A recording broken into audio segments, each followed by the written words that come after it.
This video is on the universal role of suffering. Thich Nhat Hanh, who was a beautiful, gentle Vietnamese Buddhist master, he made a bold statement. He said, I would never want to live somewhere without suffering.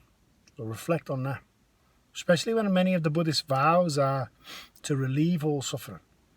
But he said suffering opens us up to compassion. And he shares very, very sad stories, okay? Because if you are in your ego and you hear a sad story, or let's say someone dies, okay? Let's say someone close to you dies. And I've seen this, I've experienced this. People with big egos put the death of somebody else, and they're unconscious of doing this, the death of somebody else, they put on themselves, okay? They make it about them so that people feel sorry for them. Or if they experience any type of traumatic information or whatever, they can close their heart. But if you're present, if you have a spiritual practice, then any suffering that you hear will only open your heart. So Thich Nhat Hanh's got an autobiography called A Home in the World. He shared a story in that book, and I'm going to share it. It's so sad.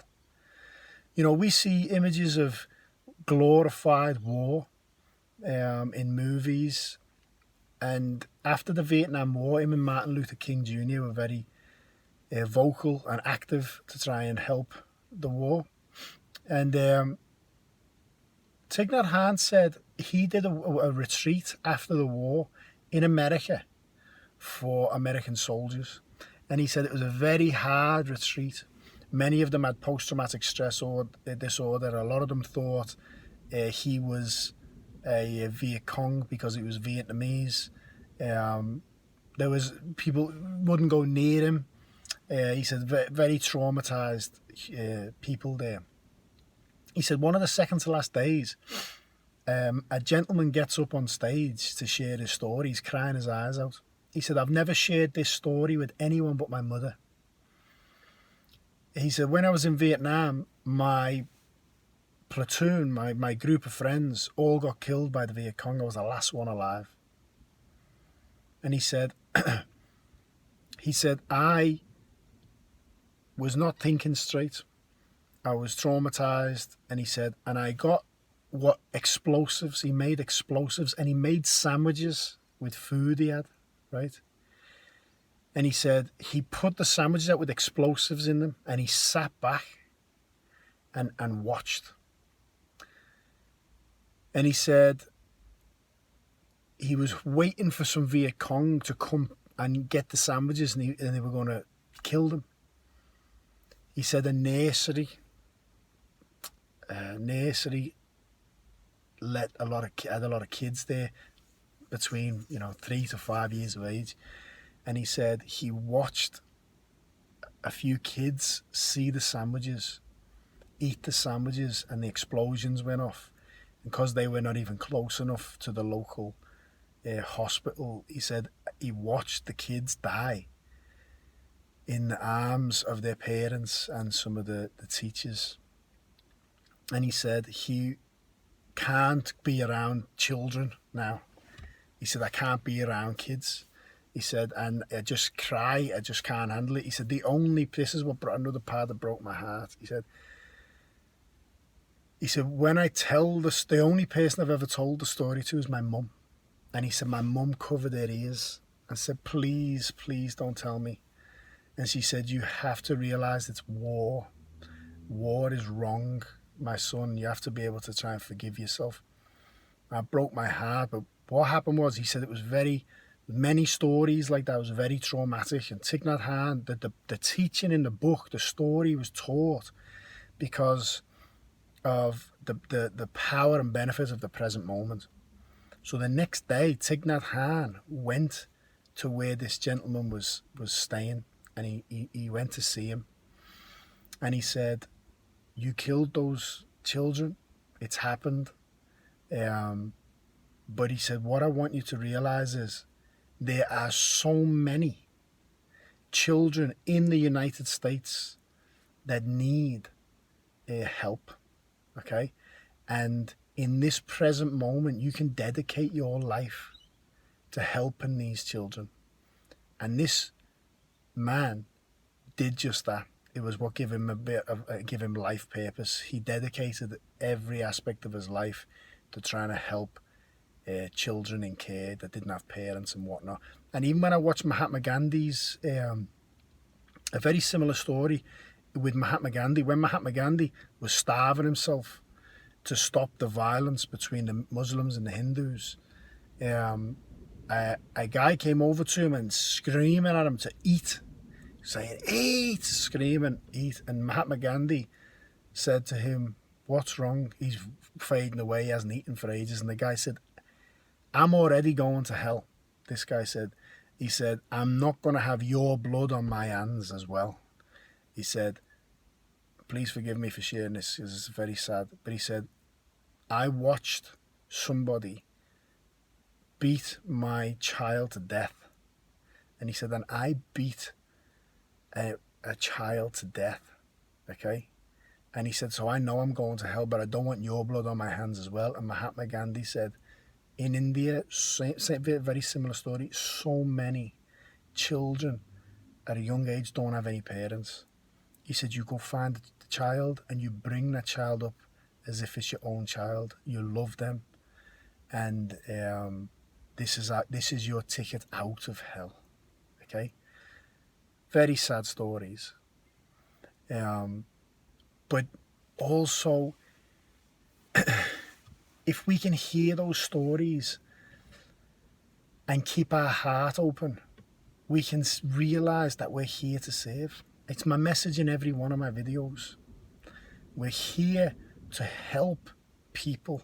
What's the purpose of the physical life? Purpose of the physical life is to serve the soul journey.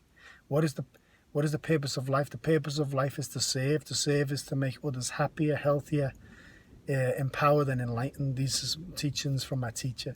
Live in the condition of love, forgiveness, compassion, humility, light, generosity, and more, okay? 10 days.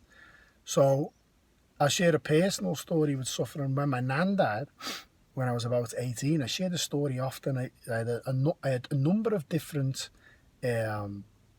spiritual experiences. One was I realised that there was a soul, because when my nan died and I kissed her, she wasn't there. It was just like kissing the wall. I've shared this many times. So I realised that the essence that was my nan's spirit was not there anymore. That was a spiritual experience. Another experience I had was observing how suffering softened the death.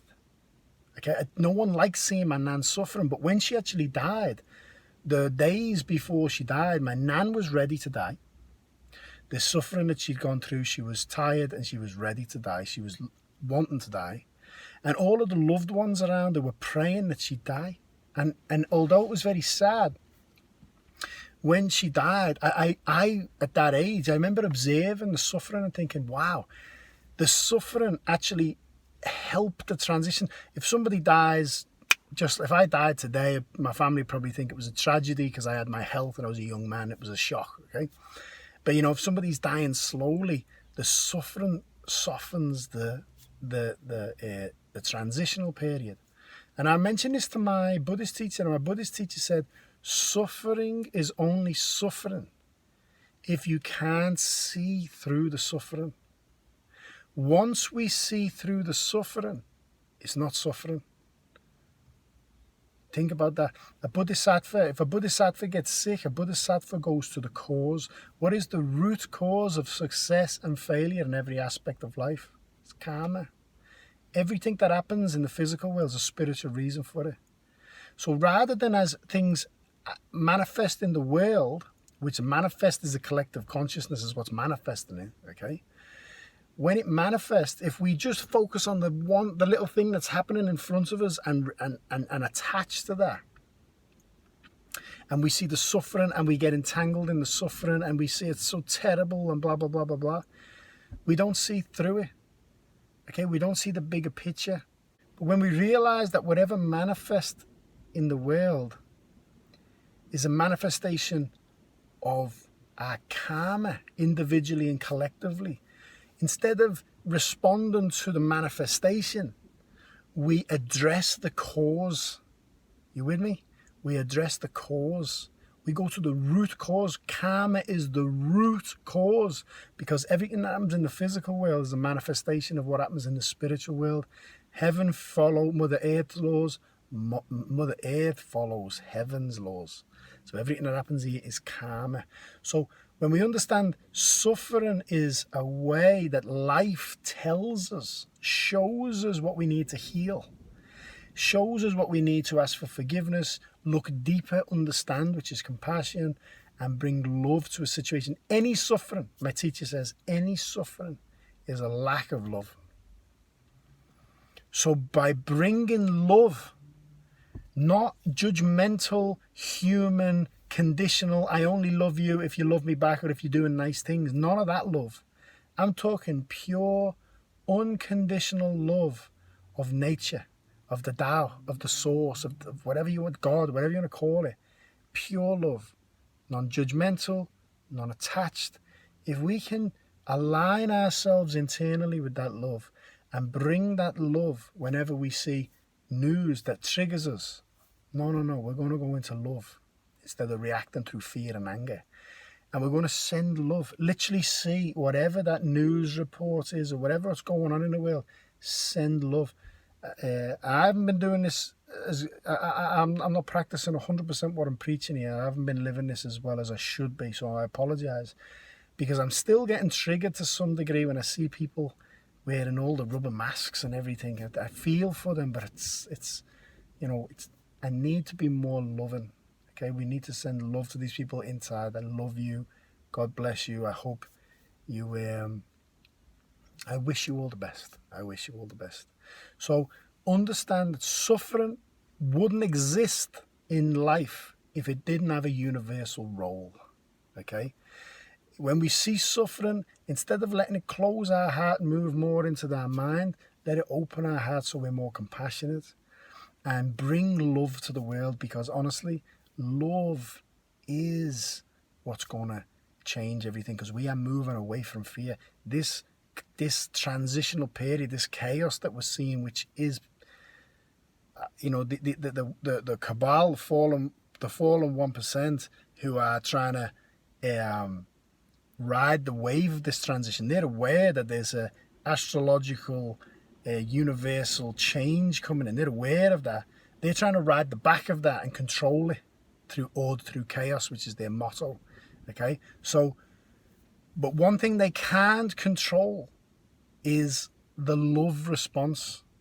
So as they push harder, the more we can stay in love and presence and see the bigger picture, we see that even what they're doing, even though they don't intend to do that, it's actually for the greater good, because it's bringing us together so we can grow up, evolve and mature out of constantly reacting.